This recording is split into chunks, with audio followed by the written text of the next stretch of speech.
Want to believe that we would have been him.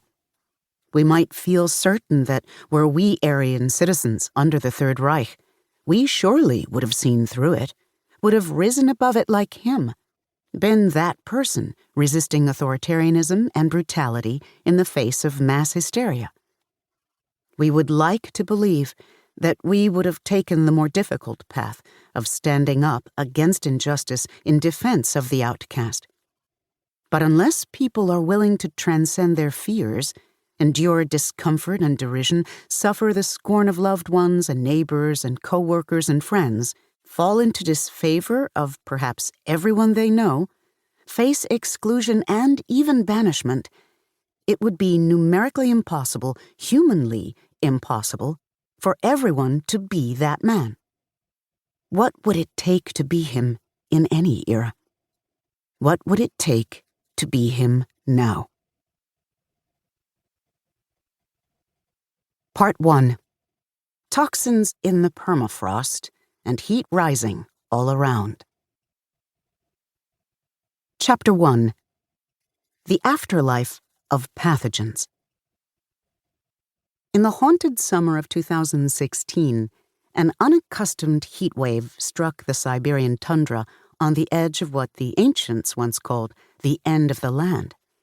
Above the Arctic Circle and far from the tectonic plates colliding in American politics, the heat rose beneath the Earth's surface and also bore down from above, the air reaching an inconceivable 95 degrees on the Russian peninsula of Yamal. Wildfires flared, and pockets of methane gurgled beneath the normally frozen soil in the polar region. Soon the children of the indigenous herdsmen fell sick from a mysterious illness that many people alive had never seen and did not recognize. A 12-year-old boy developed a high fever and acute stomach pangs and passed away. Russian authorities declared a state of emergency and began airlifting hundreds of the sickened herding people, the Nenets, to the nearest hospital in Salyahard. Scientists then identified what had afflicted the Siberian settlements.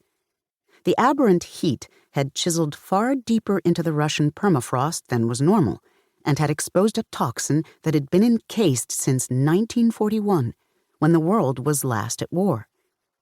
It was the pathogen anthrax, which had killed herds of reindeer all those decades ago and lain hidden in the animal carcasses long since buried in the permafrost.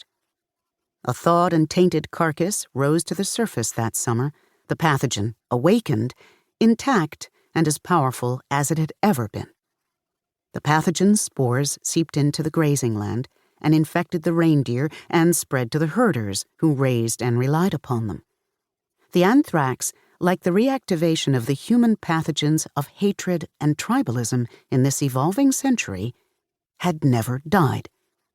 It lay in wait, sleeping, until extreme circumstances brought it to the surface and back to life. On the other side of the planet, the world's oldest and most powerful democracy was in spasms over an election that would transfix the Western world and become a psychic break in American history, one that will likely be studied and dissected for generations. That summer and into the fall and in the ensuing years to come, amid talk of Muslim bans, nasty women, border walls, and shithole nations, it was common to hear in certain circles the disbelieving cries, "This is not America," or "I don't recognize my country," or "This is not who we are." Except that this was and is our country, and this was and is who we are, whether we have known or recognized it or not. The heat rose in the Arctic and in random encounters in America. Late that summer in New York City, an indigo harbor in a safely blue state, a white man in Brooklyn, an artist, was helping a middle-aged white woman carry her groceries to a southbound subway in the direction of Coney Island. By then, it was impossible to avoid talk of the campaign. It had been a political season unlike any other.